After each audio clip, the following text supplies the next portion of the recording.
2013년 박근혜 정부의 진용이 처음으로 갖춰졌을 때 이 성시경 내각이라는 말이 떠돌았습니다. 가수 성시경 씨를 이야기하는 건 물론 아니고요.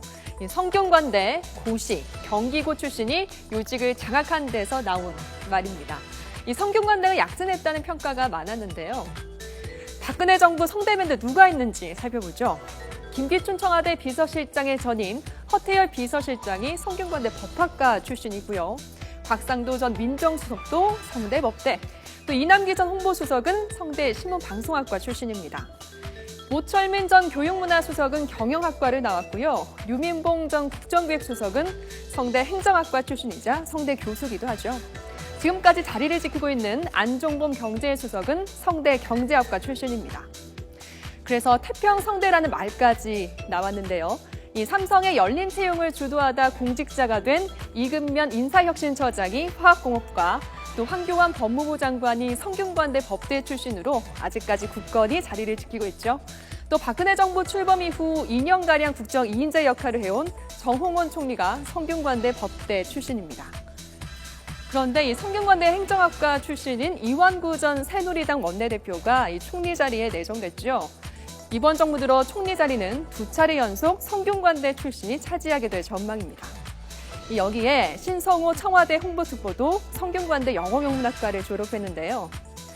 물론 박근혜 정부 고위 공직자 중에는 서울대 출신이 가장 많습니다만 이 현 정부 들어 중용돼 온 성균관대 출신의 약진 공식이 이번 인사에서도 재현됐습니다. 이 박근혜 정부의 성대사랑, YTN 이동우 정치부장의 분석 들어보시죠.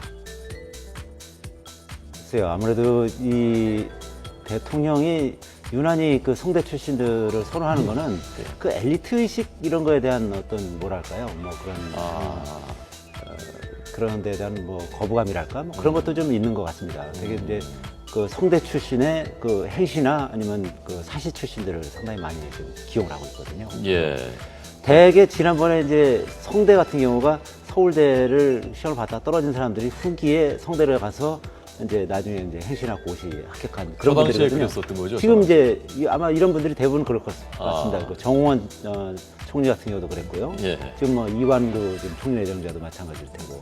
예. 근데 그런 한번 나름대로 실패를 겪어본 사람들에 대한 어떤 배려랄까요? 그런 사람들을 좋아하는 그런 측면도 좀 있는 것 같아 보입니다. 예.